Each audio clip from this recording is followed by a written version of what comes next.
Dans cette vidéo, on va vous parler d'hygiène et de vie nomade. Est-ce que le fait de vivre dans notre véhicule fait forcément de nous des personnes qui ne sentent pas bon? Que ce soit pour notre hygiène personnelle ou la propreté de notre véhicule, on vous dit tout dans cette vidéo. Et on espère aussi casser quelques préjugés sur l'hygiène et les nomades. Nous, c'est Jen et Victor. Nous sommes un couple âgé d'une trentaine d'années et nous vivons depuis maintenant près de 6 mois dans notre vieux camping-car de 1992. Il s'agit d'un Autostar 491 sur porteur C25 et il a 30 ans. Donc, il a vécu avec beaucoup de propriétaires. Mais quelques faits d'abord. On vit dans un espace clos de surface habitable en environ 10 mètres carrés. Et il faut savoir qu'on y vit à deux. Donc 2 êtres humains à l'intérieur du camping-car. Donc forcément 2 fois plus de saleté potentielle et 2 fois plus d'affaires et 2 fois plus de tout. On dit 2, mais en fait, il ne faut pas oublier Popeye, notre chien, qui a tendance à quand même perdre ses poils. Même s'il en perd pas trop en ce moment, il perd quand même des poils quotidiennement, donc ça rajoute de la saleté à l'intérieur du camping-car. Notre but principal, c'est le voyage, donc on peut vite avoir peu de motivation après une grande randonnée ou une grosse visite. On a parfois pas beaucoup le temps et pas l'envie de faire le ménage et on peut se laisser submerger par la saleté. Car on préfère profiter de l'extérieur plutôt que de nettoyer. Alors le risque, c'est de rapidement tomber dans l'insalubrité ou que de mauvaises odeurs s'installent dans le camping-car parce que on va vous expliquer ça après, mais ça peut aller très vite. On va diviser cette vidéo en 3 parties. Tout d'abord, la propreté du véhicule. Ensuite, on vous parlera de notre hygiène personnelle. Et enfin, en 3e partie, je vous parlerai de la particularité d'être une femme en camping-car. La propreté à l'intérieur du camping-car. Première chose, le sol. Probablement l'endroit le plus sale de notre camping-car, si on y enlève la cuve d'eau grise et les toilettes bien évidemment.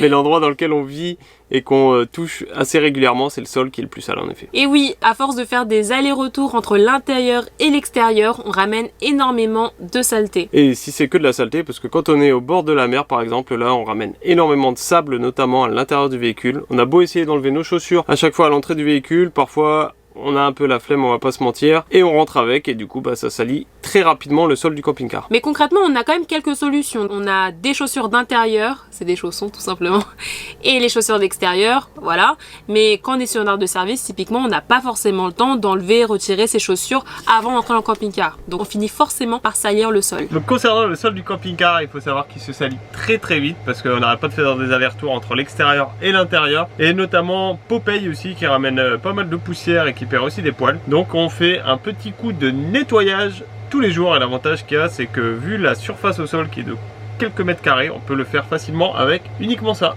Voilà. Mais pourquoi on n'a pas d'aspirateur? On a un aspirateur Dyson rechargeable qui se trouve en dessous du placard, mais en fait on n'a pas essayé de voir s'il se rechargeait ou pas avant de le prendre avec, et il s'avère qu'on n'arrive pas à le recharger. Il y a un problème avec, ça faisait un moment qu'on ne l'avait pas utilisé, du coup on le transporte pour rien pour l'instant. Non mais c'est tout le temps un peu sale quand même. On n'arrive jamais à avoir une propreté parfaite dans le camping-car. Et du coup, à pas se mentir, on fait avec. Oui. Donc évidemment, les tâches vraiment, elles sont réparties de manière pas égalitaire, non. Elles sont réparties en tout cas. Parfois c'est Victor, parfois c'est moi. On fait un petit coup, c'est pas toujours préparé, anticipé là comme ça. Quand quelqu'un en a marre que ce soit sale, bah, il se met à 4 pattes et il nettoie. C'est ça, mais c'est le problème ça, quand on va à côté de la plage, vous voyez, il y a beaucoup de sable et il va vraiment partout quoi. Ah, il y en a beaucoup là. Ouais. On va passer pour des crasseuses. Toujours des petits poils de Popeye un peu partout. Non, bah c'est important de le faire régulièrement parce que ça s'accumule vite en fait, la saleté. Et choisissez bien la couleur de votre sol de camping-car. Nous on est très contents d'avoir pris cette couleur là. Comme ça se voit pas trop quand c'est pas très propre. Oui, beige ou gris, ça peut être bien. Prenez pas un sol blanc. Mais pas, pas blanc ou pas noir, ouais, ce serait tragique. Ouais. Ah, je trouve que ça te va bien avec ta tenue là, les petits chaussons léopard. Ah ouais. Pour nettoyer le sol, c'est très pratique parce qu'on a ce balai serpillère qui est rétractable. Donc on peut l'allonger et rester debout pendant qu'on fait le ménage. Ça nous sert pour le sol et le panneau solaire. Le nettoyage du sol, on le fait environ 1 fois par semaine. Quoique quand on a la flemme, c'est plus 1 fois toutes les 2 semaines. On décide de faire le ménage avant de partir d'un spot. Comme ça a le temps de sécher pendant qu'on roule. Et aussi ce qui est très pratique avec ça, c'est qu'on peut le ranger sous la cuisine. vu qu'il est rétractable et démontable. Ce qui peut être compliqué, c'est le rinçage par exemple de sa lingette nettoyante, parce qu'on doit faire des économies d'eau propre et ne pas trop utiliser d'eau sale. Donc là on en a profité parce qu'on est sur un bord de mer où il y a de l'eau gratuite, donc il y a un robinet d'eau. J'ai pu rincer du coup ma lavette grâce à ce robinet d'eau et vider l'eau sale dans une bouche d'égout. Et moi, il y a un truc qui est pire que la saleté, je trouve, dans un camping-car, c'est la présence d'insectes qui peuvent survenir du fait qu'ils se soient accrochés à nos chaussures. Et du coup, il est arrivé que certains jours, en train de me reposer sur la banquette arrière du camping-car et que je vois un insecte rampant sur le sol. Bon, ça me dérange pas trop. Ouais, toi, t'étais même pas là. Non, j'étais pas là. J'ai dû m'en débarrasser seul. Alors il y a un autre endroit qu'on utilise énormément dans le camping-car plusieurs fois par jour, c'est la cuisine. La cuisine qui peut être source de mauvaises odeurs si on ne fait pas attention et de saleté si on ne fait pas attention non plus. Et oui, alors pour ça, qu'est-ce qu'on fait? Eh bien, on fait la vaisselle après chaque repas. Celui qui ne fait pas à manger fait la vaisselle. Comme ça, on s'assure que la vaisselle soit toujours faite avant qu'on parte en balade ou avant qu'on parte se coucher. Pour nous, c'est impossible de laisser une vaisselle non faite avant d'aller se coucher, sauf exception, genre s'il y a 3 verres et des couverts, oui, voilà. Ok, on peut laisser tomber, qu'on est ultra fatigué. Mais de la nourriture qui pourrait pourrir, moisir, non. Alors nous, on fait le choix de toujours faire notre vaisselle avant d'aller se coucher. Oui. Oh oui, ça évite les mauvaises odeurs et aussi les insectes. Les mouches. Les mouches, voilà. On se sent plus à l'aise comme ça. C'est plus facile à faire juste après manger la vaisselle. De manière générale, en fait, on fait vraiment la vaisselle dès qu'on a terminé de manger, comme ça, c'est le plus simple et après on n'y pense plus. Et pour les plaques de cuisson qui prennent extrêmement la saleté, bon, généralement, celui qui fait la vaisselle doit aussi nettoyer les plaques de cuisson, mais bon. Quoi? Hein? On va maintenant vous parler du ménage général à l'intérieur du camping-car. Qu'est-ce qu'on fait? On prend parfois le temps, quand on sent que le camping-car est vraiment sale, d'y aller franco, de passer le balai, parce qu'on n'a pas d'aspirateur, passer la serpillière, mais vraiment il faut qu'on soit déterminé. Ouais. On est sur une aire de service et c'est l'endroit idéal pour faire du grand ménage parce qu'on a un accès à l'eau et un accès aussi pour vider son eau sale. On profite d'être sur une aire de service du coup pour faire un grand nettoyage de la salle d'eau. Mais ben, t'as confiance dans l'étanchéité toi, hein? Bien sûr.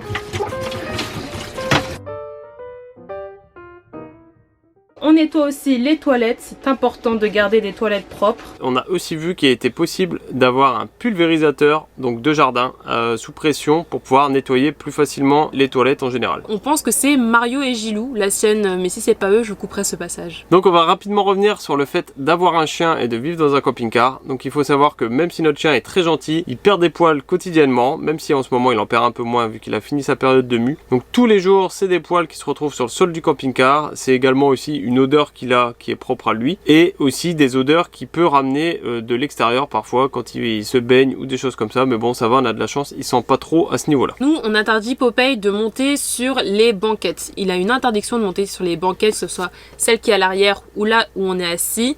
Il a des zones où il peut séjourner, c'est-à-dire sur le siège passager, donc mon siège qui est retourné à chaque fois, ou sinon il dort sous la table. Mais il faut savoir qu'il a la malice de monter sur les banquettes dès qu'on quitte le camping-car, comme ça il voit bien, il est content vu qu'il y a des fenêtres au niveau de chaque banquette, donc comme ça il peut encore mieux surveiller le camping-car. Malgré toute notre bonne volonté, il s'avère qu'il y a quand même des odeurs qui arrivent très fréquemment à s'accrocher dans le camping-car, notamment lorsqu'il fait chaud à l'extérieur. Ouais, c'est surtout à ce moment-là que les mauvaises odeurs font leur apparition dans le camping-car, ouais. Ces mauvaises odeurs peuvent provenir de la cuve d'eau grise. On a une cuve d'eau grise de 70 litres et lorsqu'on fait la vaisselle, notamment avec de la sauce tomate, des choses comme ça, des choses odorantes, et bien tout ça, ça stagne à l'intérieur, la chaleur tape et ça fermente et ça rejaillit dans l'habitat. Donc il faut savoir que ça rejaillit surtout si on oublie de mettre les bouchons qu'on a au niveau des évacuations d'eau. On a des bouchons en fait au niveau des 2 éviers du camping-car et au niveau du bac à douche, mais donc quand on oublie de mettre ces bouchons, les odeurs remontent quand même très rapidement dès qu'on roule. Sinon on a une autre astuce qui consiste à mettre du vinaigre dans sa cuve d'eau grise pour détruire les mauvaises odeurs et en même temps faire un petit peu de nettoyage à l'intérieur de la cuve. La cassette des toilettes, elle aussi peut dégager une certaine odeur lorsqu'elle est remplie et c'est souvent le cas quand on n'utilise pas de produit produits chimiques.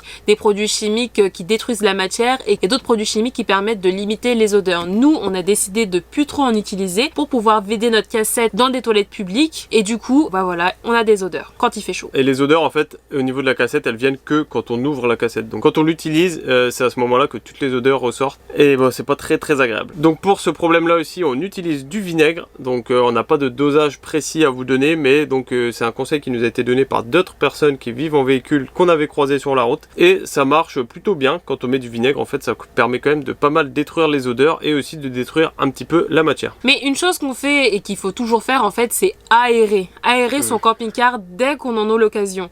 Aérer. C'est vraiment essentiel. Dans la salle d'eau, dans tout l'habitacle, même quand il fait froid, s'il ne pleut pas, il faut aérer. On a vu qu'il existait une autre solution possible pour détruire les mauvaises odeurs au niveau de la cassette, la cuve d'eau grise, ce serait de mettre des huiles essentielles en fait. Pour le moment, on n'en a pas encore essayé parce qu'on n'en a pas acheté. On sait qu'on en a plein là où il y a nos affaires qui sont stockées, donc on va en récupérer au prochain passage qu'on fera dans le nord de la France. On va essayer cette technique parce qu'en soi, ça peut pas faire de mal, je pense. Non. Donc si ça détruit pas les mauvaises odeurs, ça aura au moins pour effet de les masquer. Comme la cuve d'eau grise prend rapidement les mauvaises odeurs, nous, notre solution, c'est de souvent la vider au maximum possible pour que ce qu'il y a à l'intérieur ait peu le temps de créer de la matière, qui pue.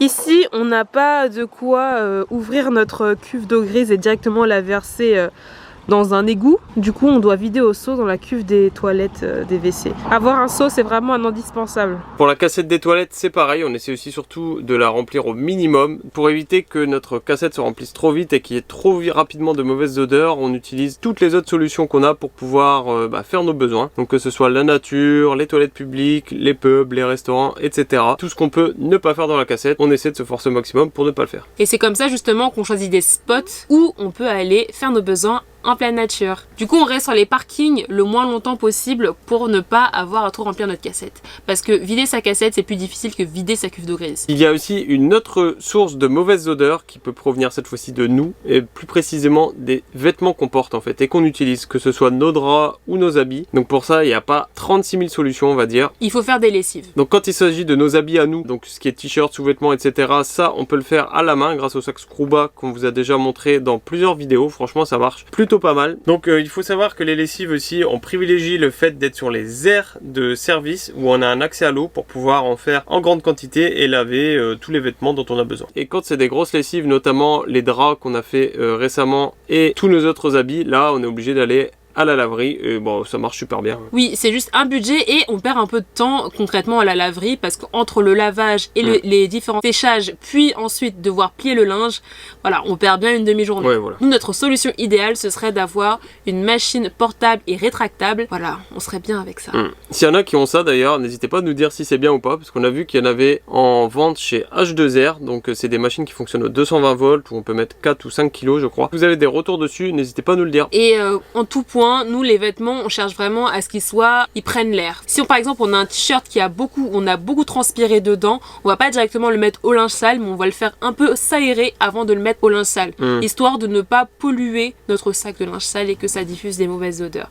Après, on a de la chance d'avoir une transpiration qui est pas trop pour nous, enfin on se sent mutuellement. On sait pas après. Hein. Non, mais les gens qu'on a rencontrés, dites-le nous. Hein. Si vous avez pas osé nous le dire au moment où vous nous avez vus, si on dégage une odeur ou pas désagréable, n'hésitez pas à nous le dire. Mais moi je sens pas que tu pues spécialement, tu sens que je pue? Bah c'est parce qu'on s'aime après. Donc forcément les odeurs disparaissent. Donc c'est une parfaite transition pour parler du prochain point qui est l'hygiène personnelle. La douche. Voilà. La douche. Est-ce qu'on prend une douche tous les jours, non. Victor? Non, concrètement non. On va pas se mentir. Non. C'est très compliqué quand on vit sur la route, surtout dans un camping-car comme le nôtre ou un véhicule avec une petite capacité d'eau, parce que nous on a que 100 litres. Mine de rien, c'est pas dingue non plus. C'est pas dingue parce que, écoutez bien, vous qui vous lavez à la maison, en moyenne, vous consommez 70 litres par douche. Voilà, juste pour une douche. Sachant que nous, notre eau nous sert pour les toilettes, pour faire la vaisselle, donc pour prendre les douches, pour tout. Pour se brosser les dents. Voilà, donc faut vraiment qu'on économise nos 100 litres d'eau. Se laver les mains. Pour ne pas devoir faire le plein tous les jours. Mais concrètement, on se lave, le vrai lavage intensif, etc. tous les 2 jours. Tous les 2-3 jours. Ça dépend de la température qui fait dehors. Si on a beaucoup transpiré, bien sûr, on va plus se laver, même on serait prêt à se laver tous les jours pour ça. Mais sinon, il a fait froid, vas-y, 2-3 jours. Et hormis ça, on fait quand même une toilette quotidienne. Oui. On fait une toilette comme les personnes dans l'ancien temps qui n'avaient pas l'eau courante le faisaient. On reste propre sur nous, mais on ne fait pas de vraies douches qui consomment beaucoup d'eau tous les jours. Et encore, quand on parle de consommer beaucoup d'eau, nos douches elles sont quand même un peu restreintes. Ouais. Après, il y a une solution pour ceux qui ont absolument envie de se laver bien tous les jours. On en a vu des gens qui utilisent un pulvérisateur d'eau, mais de l'eau à haute pression et tu t'asperges comme ça. On dépense moins d'eau comme ça, jusqu'à 50 centilitres. Et il y a aussi la solution d'avoir une bouteille d'eau où il y a un petit trou au-dessus et tu te rinces comme ça. Ou sinon, la solution de faire les services tous les jours. Oui, si vous avez accès à l'eau, vous pouvez vous laver tous les jours. Si vous partez qu'un week-end, vous pouvez vous laver tous les jours. Si vous partez en Espagne, sur des aires de service partout, vous pouvez vous laver tous les jours, vous n'aurez pas de mal. 2 fois par jour. On faisait ça, nous. Oui. On se lavait 2 fois par jour quand on est parti en Espagne l'été dernier, parce qu'on avait un fort accès à l'eau. Et en plus, il faisait chaud, donc on avait ce besoin-là. Nous, on fait quand même le choix, en termes de voyage, de ne pas aller dans des températures extrêmes, pour ne pas avoir à supporter de grosses chaleurs et justement avoir à dépenser encore plus d'eau. C'est une stratégie de notre part d'être parti l'hiver en Espagne et passer l'été où il fera un peu plus frais. Il faut savoir que pour prendre sa douche dans notre camping-car et dans les véhicules en général, c'est quand même toujours un petit peu fastidieux. Pour se laver, on va allumer le 12 volts du chauffe-eau. Ensuite, on allume le gaz. Hop. Il faut activer la pompe à eau. Et ensuite, on peut enfin allumer le chauffe-eau.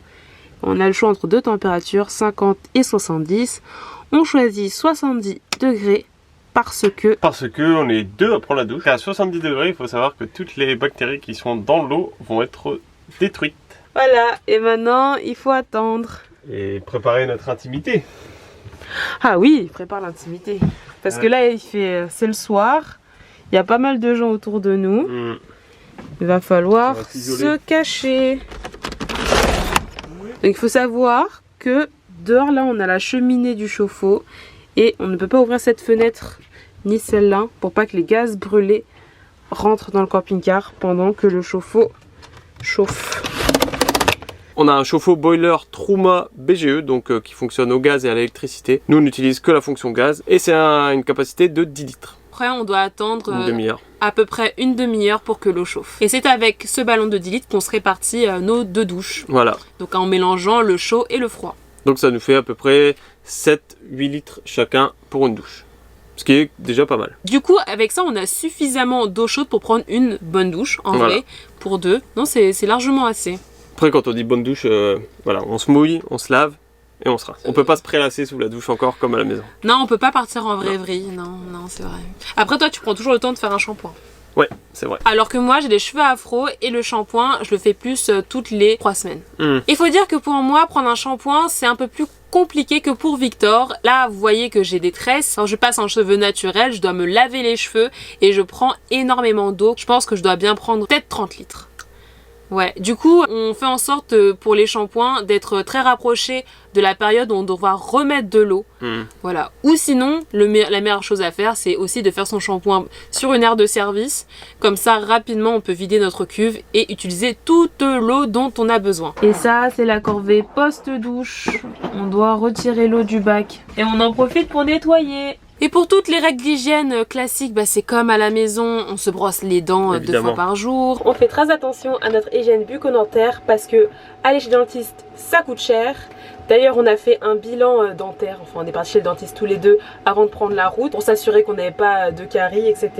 Et on a fait aussi un petit détartrage, comme ça on a pu partir sur des bonnes bases. Et maintenant, bien sûr, brossage de dents matin et soir. Et quand on y pense ou qu'on a mangé trop sucré dans la journée, on se brosse aussi les dents. Et on conclut ça par un petit bain de bouche pour tuer les bactéries résiduelles. Celles qui veulent résider justement. Donc on n'est pas les seuls à prendre soin de notre hygiène bucco-dentaire. Parce que Popeye aussi, il prend son petit Dentastix. On lui en donne un de temps en temps. Donc pour éviter qu'il y ait du tartre qui se forme sur ses dents. Et aussi pour lui faire plaisir. Hop. Voilà, là il va se cacher. C'est ça aussi la vie de Popeye dans le camping-car, un peu d'intimité. Victor coupe la barbe mais à l'extérieur du camping-car pour pas laisser des poils à l'intérieur. Pareil pour couper nos ongles, on le fait toujours à l'extérieur du camping-car pour pas qu'il y ait des résidus d'ongles dans le camping-car, ce serait pas très propre pour nous. Après, le matin, on se fait toujours sa petite beauté. Je me coiffe, je me fais un petit soin du visage, etc. Non, mais on prend le temps comme à la maison au final. Hein. Je pense que les personnes qui vivent dans mode nomade, ils reproduisent ce qu'ils faisaient à la maison. Je veux dire, si chez toi, tu prends soin de toi, il n'y a pas de raison que quand tu voyages en mode van life, tu fasses pas la même chose. Donc voilà, on a terminé de vous parler de ce qui était pour nous l'hygiène de notre véhicule et notre hygiène personnelle. On va maintenant aborder la troisième et dernière partie de cette vidéo qui me concerne moi. Voilà, qui ne concerne que toi. Moi, femme en camping-car, et comment je fais pour mon hygiène personnelle. Maintenant, on est seul pour parler de le fait d'être une femme en camping-car. Alors moi, tous les mois, encore à mon âge du coup, j'ai mes règles. Pour moi, c'était une grande crainte de devoir vivre en camping-car alors que j'avais des règles douloureuses et très abondantes. Parce que simplement, c'est un moment où je préfère ne rien avoir à faire, avoir un accès à beaucoup d'eau pour me sentir propre à tout instant. Dans cette période, pour moi, il est important d'avoir un partenaire de vie qui est dans l'empathie. Avoir un partenaire compréhensif, c'est très important et qui soit vraiment dans la bienveillance. Pendant mes règles, il m'arrive d'avoir très souvent mal et du coup, j'utilise des antidouleurs. Mais dans le camping-car, c'est très facile aussi de faire des bouillottes, donc faut pas avoir peur de ça. Et j'ai aussi quelque chose que je trouve indispensable pour moi, c'est une ceinture chauffante. Parce que les bouillottes, c'est bien quand t'as le temps de faire chauffer ton eau, mais cette ceinture chauffante, en fait là, qui peut se brancher pour générer de la chaleur, ça me sauve la vie, ça me sauve la vie. Si vous n'avez pas de ceinture chauffante, que depuis toute votre vie vous avez qu'une bouillotte, achetez une ceinture chauffante. Vous verrez, c'est révolutionnaire. Ça c'est une ceinture chauffante, mais ça existe aussi les pads chauffants où on peut juste s'allonger dessus et ça diffuse une chaleur, c'est merveilleux pour les douleurs menstruelles. Moi en termes de protection hygiénique, j'utilise absolument pas de tampons parce que j'ai peur du choc toxique et j'utilise des culottes menstruelles et des serviettes hygiéniques. Les culottes menstruelles, bien sûr qu'il faudra laver régulièrement et c'est pour ça que c'est très utile pour nous d'avoir le sac Scruba, comme ça je peux nettoyer mes culottes menstruelles au quotidien. Mais être une femme aussi au camping-car, c'est aussi avoir peut-être parfois des problèmes au niveau de toute sa flore et moi je prends quotidiennement des probiotiques. Les probiotiques, c'est super bien pour nous les femmes et justement ça prévient de beaucoup de désagréments du transit ou de la flore. On peut en trouver très facilement en pharmacie. Voilà, il y a des cures de probiotiques, n'hésitez pas à le demander. En camping-car, je pense que ça me sauve beaucoup. Et maintenant, pour ce qui concerne la coquetterie, tout ça, par exemple mes cheveux, depuis que je suis toute petite, je réalise mes coiffures toute seule. Merci à ma maman de m'avoir poussée à savoir me coiffer toute seule. Comme ça, je peux innover en matière de coiffure. Parfois, je demande l'aide de Victor pour m'aider. Pour ce qui est aussi des soins de peau, la coquetterie, etc. Moi, je suis venue avec un équipement assez petit. J'ai pris des petits formats, l'essentiel, et que ce soit la même chose au niveau du maquillage. Mais je pense que quand même, vivre de manière nomade, ça pousse à quand même moins en faire. Ou faire ce qu'on considère comme essentiel. J'ai une routine du matin, une routine du soir en termes de soins de peau et j'ai aussi beaucoup de crèmes hydratantes. Tout mon placard là qui est au fond, il est quand même consacré à tout ce qui concerne mon apparence de visage. Donc on a la chance d'avoir un camping-car où il y a beaucoup de rangements pour pouvoir amener beaucoup de choses. Je ne pourrais pas vivre de manière nomade sans avoir quand même l'équipement, les outils nécessaires pour me sentir belle tout simplement. Voilà. Mais si vous avez d'autres questions en commentaire, franchement je serais ravie de vous répondre. Je pense que c'est un sujet qu'on n'aborde pas souvent. Le cas féminin dans un camping-car, il y a quand même des choses auxquelles on doit penser. Et même se débarrasser de notre protection hygiénique, c'est pas tous les jours facile. Notamment quand on était en Irlande où il y avait très peu de poubelles. Ça met une charge en plus mentale sur notre dos. Pour tout vous dire, les personnes qui ont une vie nomade se comportent plus ou moins de la même manière dont ils se comportaient chez eux. Si avant ils vivaient dans un logement où c'était sale, leur camping-car il sera sale. Si ils avaient plein de bougies chez eux, en véhicule aménagé, ils feront en sorte d'avoir des petits parfums, etc. Donc l'hygiène, quand on vit sur la route, c'est pas quelque chose d'impossible. Il faut juste prendre le temps pour soi et puis bien faire les choses et voilà. Évidemment, là on ne mentionne pas toutes les personnes qui seraient malades, et évidemment qui auraient par exemple un trouble de dépression qui empêche concrètement de pouvoir nettoyer ou de prendre soin de soi. Vraiment, on le reste sur un cadre général. Et comme à chaque fois dans ce genre de vidéo, on vous reprécise qu'il s'agit uniquement de notre expérience personnelle, nos retours personnels, et que c'est absolument pas une vérité absolue sur la manière dont les gens vivent sur la route. Donc encore une fois, ça ne concerne que nous. On s'est un peu confié dans cette vidéo et on espère que du coup vous nous en tiendrez pas rigueur, que vous serez juste bienveillants en commentaire. Et voilà, on espère que cette vidéo vous aura plu. Et on se retrouve dimanche pour une vidéo de voyage, cette fois-ci la première en Écosse. Salut.